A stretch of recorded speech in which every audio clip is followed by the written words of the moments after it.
Money.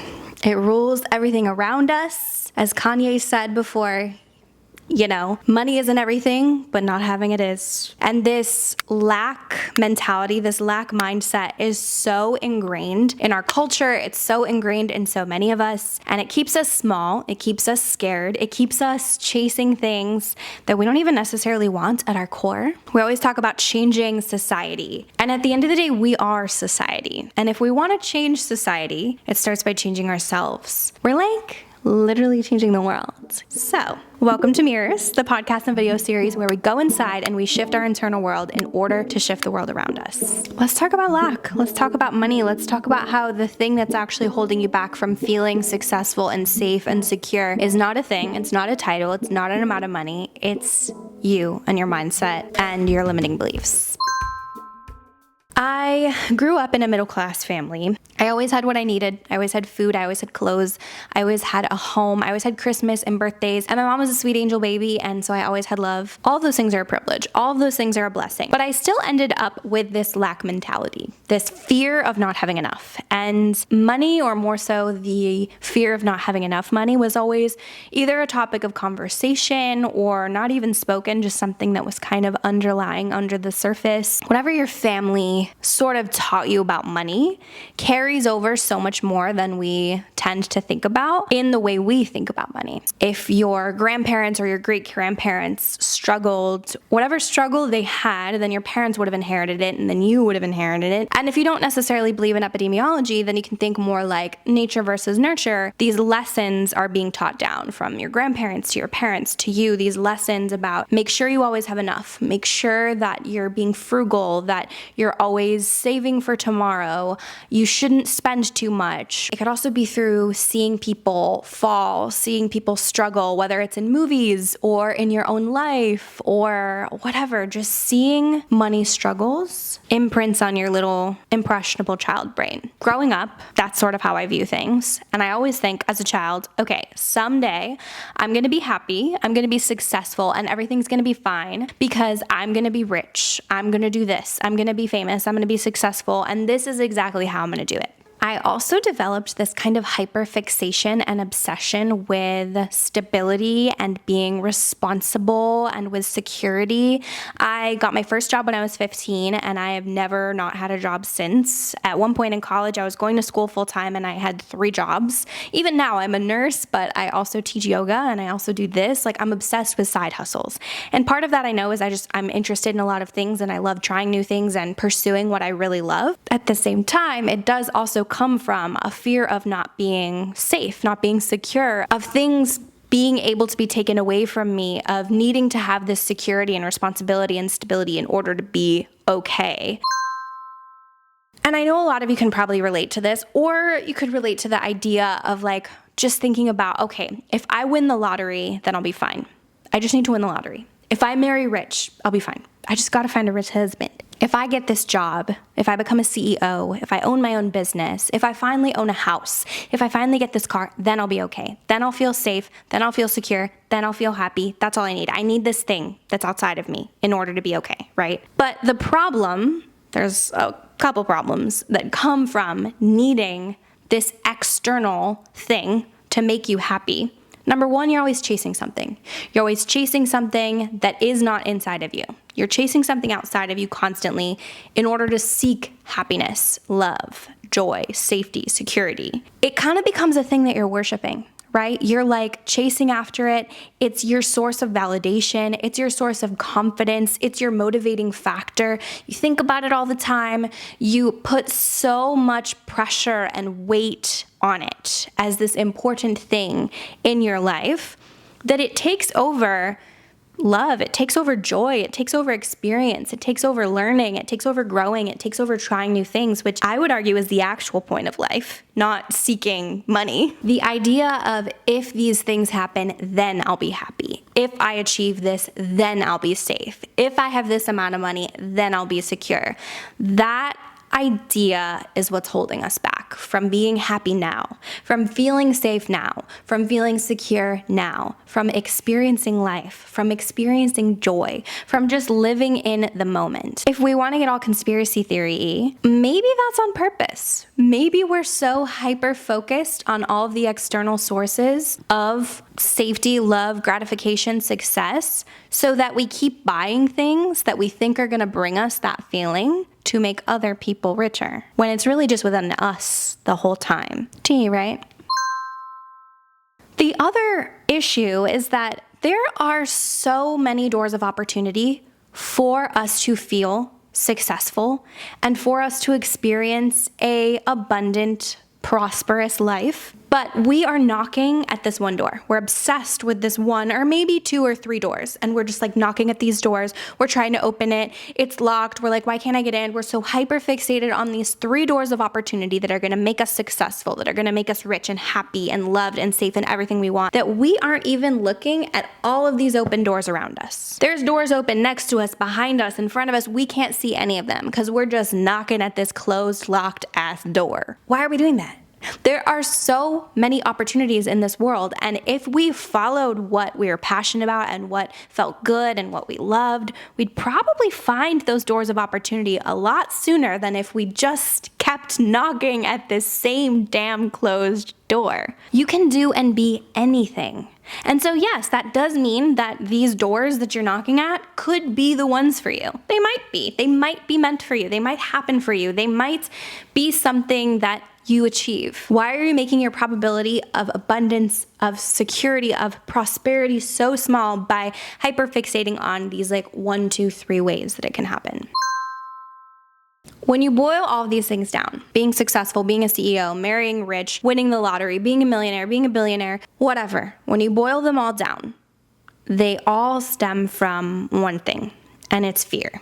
Fear of not having enough. We think the more we accumulate, the safer we are, the more worthy we are, the more lovable we are. We think the more we have, the more we achieve, the more confident we can be, the more worthy we can be, the more happy we can be. But it all comes from fear of not having enough. And where does the fear of not having enough come from? It comes from the fear of death.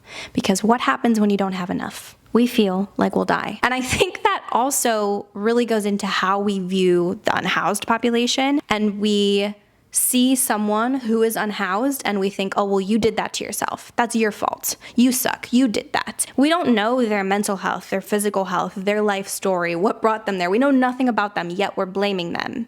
And it's the same thing that we do to ourselves. If we fall, if we stumble, if we get fired, if we lose our money, if we're in debt, we shame ourselves. We tell ourselves, you messed up. You did this. You suck. See, you're not worthy. You were never worthy. And that is just simply not true. We're going to fall sometimes, and we're going to get back up and we're going to learn something when we fall. We're going to fail at things, and that's how we get better at them. If we're in debt, we learn how to get out of debt. We learn the value of money. We learn the value of time. We learn the value of energy. If we're searching for a way to make money, we're finding something that we feel good exchanging our energy for another energy. But we have it all twisted. We think that there's something wrong with us because we weren't born rich. And if we were born rich, we still think something's wrong with us because, surprise, it's not filling the void that it's supposed to fill. There's still the void. Here I am, 27 years old. I have a stable job. I make the amount of money that I once said, once I make this amount of money, then I'll be okay. And I am still feeling lack. I'm still equating my worthiness to my finances, to my feelings of abundance. And that's when it clicked for me. It is not about any of these things, any of these achievements that I thought I would need to get. It is not about anything external. For me to feel safe and worthy and abundant and okay about myself, I have to do the inner work. I have to heal whatever made me not feel that in the first place. I have to address my fears. I have to address my limiting beliefs. I have to address the things that I believe to be true about myself, about the world around us, about family, that stand in between me and my comforts and my joy and my experience of abundance. All we all want is safety, is security, is love. And we live in a world and a society that makes us feel like that's not a given. Like love, safety, and security is something that's hard to come by. It's a challenge to obtain that. Like I said in the beginning of this episode, if we want to change society, if we want to change that narrative, it starts with changing it within ourselves. We make up society. We make up the world. When we change the way we view money, when we change the way we view success, when we shift our views of safety and security, we can become more generous. We can become more helpful. We can share our resources with other people. We can share our love more openly. Let's change the external world because it's a little boo-boo right now, okay? Would we not agree? Let's change it by doing the inner work to change it within ourselves first.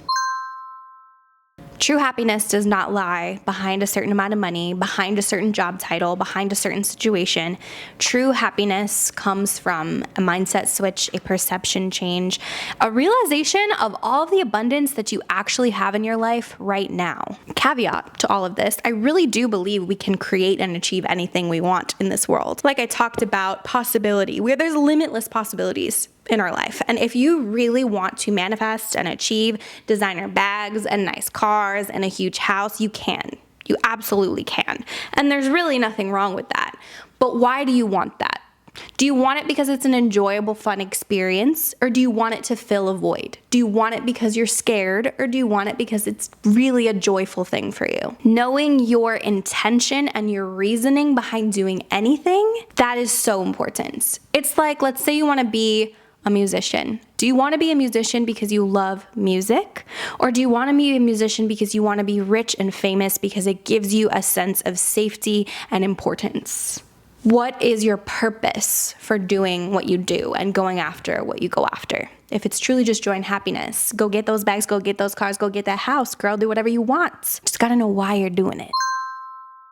Tangible ways we can change the way we think about this. We can change this aspect of our internal world. Things I'm doing every single day. Number one, rethinking this idea of success. Rethinking this idea of safety, of security, of abundance. Rewiring our brain. First, we have to define what is success actually to us? What really makes you feel like, yes, this is abundance. I love this. This is so fun. I feel so lucky and prosperous. What actually makes you feel that way from a genuine standpoint and not from a I need to be okay and be loved and be admired standpoint? I'll give you some examples. For me, I'm a Cancer moon. Okay, girl, home is very important to me. I love having a cozy home. So living in a place that feels like me, that feels calm and clean and cute and at peace, that's so important to me. I love food. I love to eat. Buying organic, healthy, yummy, delicious food. Buying eggs. Okay, pasture raised. That is abundance to me. Feeling like I have enough time, like I have enough energy, like I have enough freedom to do the things that I love, to move about the world in a way that feels inspiring. Traveling, seeing the world, seeing how other people do things, seeing other cultures. These are things that really make me feel abundant and prosperous and lucky and successful. And so this is my version of success. And once I identified that this was my version of success, I stopped daydreaming about a nice car. Like, I just need a cute little thing that's gonna get me here to there. I don't need a nice car. I stopped worrying about buying a house because at this point, buying a house isn't actually something I want. I don't even know where I'm gonna live. How the heck am I gonna buy a house? I wanna be able to maneuver and move around. That freedom makes me feel more abundant than having a house, but that might be totally different to someone else. You have to find what your version of success looks like, what your version beyond society, beyond your parents, beyond your friends, beyond what anyone else says or does. You have to find your version of success, abundance, prosperity, and happiness and define that for yourself. Second, noticing what your belief system is surrounding money, surrounding safety, surrounding security, surrounding your own worthiness, your own fulfillment, your own confidence. What is your belief system like? And this comes with noticing your thoughts, noticing what you say to yourself when you see a nice car, a nice house, when you see yourself with a lot of money, when you spend money, when you don't have as much money. What are the thoughts that are going through your mind? Because these will tell you so much about your belief systems. I'll tell you a couple of common belief systems about finances so that you can get started on knowing where yours are. There's a really common one of the rich get richer and the poor get poorer. I always ask myself when I notice a limiting belief in myself, Is this objectively true? That's the best way to get to the root of whatever you're trying to address. Is this objectively true? It's fact, it's science, it's proven, nobody can say otherwise. And rich get richer, poor get poorer, I used to think was like fact. Like it was Bible truth, like there was no shaking that. And I've asked myself as an adult, is this objectively true? Does every rich person get richer? Does every poor person get poorer? No. Because what is poor even? What is rich even? Even that's subjective. Even that's not an objective truth. There are people all the time who go from having tons of money to none. There are people all the time who go from having no money to tons. And money isn't even necessarily richness. So those kinds of belief systems, like unstuck your brain from thinking the way it's always thought. Another one is money is the root of all evil. I definitely had this belief too. Money makes people evil. Money makes people greedy. Money is the root of all evil. If you believe that, how do you ever expect to have money? My new belief is money is energy. And you can do whatever you want with that energy. And some people do use that energy for evil. But what would I do if I had that money? What would I do if I had that energy?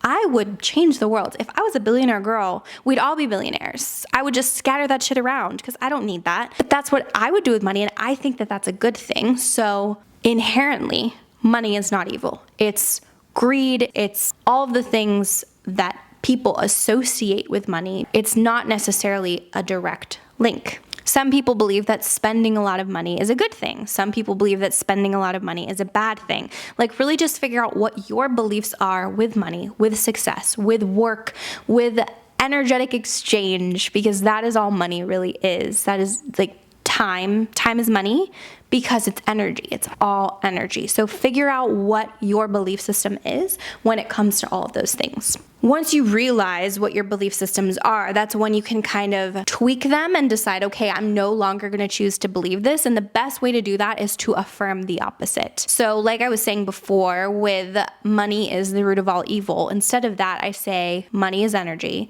and we can use money for good. Instead of, I need to have this job to be successful, I am inherently successful. You can literally say these affirmations every single day and it'll start to reprogram your brain. Gratitude. Recognizing the abundance that's all around you, all of the abundance that you already have in your life right now. My favorite way to do this is with gratitude lists. I do a gratitude list every single day. I have an app. It's called Journal. It's like the 5-minute journal app. I have the 5-minute journal, or I'll just say it out loud in my car, but saying things that I'm grateful for. And you might think, but I don't have anything that I'm grateful for. Do you have water? Do you have food? Do you have clothes? Do you have a house? Do you have a car? Do you have a dog? Do you have a boyfriend or a girlfriend? Do you have a friend? Do you have a phone? Do you have a camera? Do you have access to sunshine and grass? You have things to be grateful for. I kind of went on a little tangent, but yeah, just acknowledging your abundance and feeling the gratitude for it every single day. The ultimate cheat code for abundance, for money, for success, for feeling like you have more than enough is generosity. Because what does generosity tell you? It tells you, I have so much that I have more to give. And so when you give, even from a place where you might think, oh, but I don't have anything to give, you have $5, or you have 5 minutes, or you have a quote that's going to make someone's day, or a hug that someone really needed. You have generosity, you have something to give.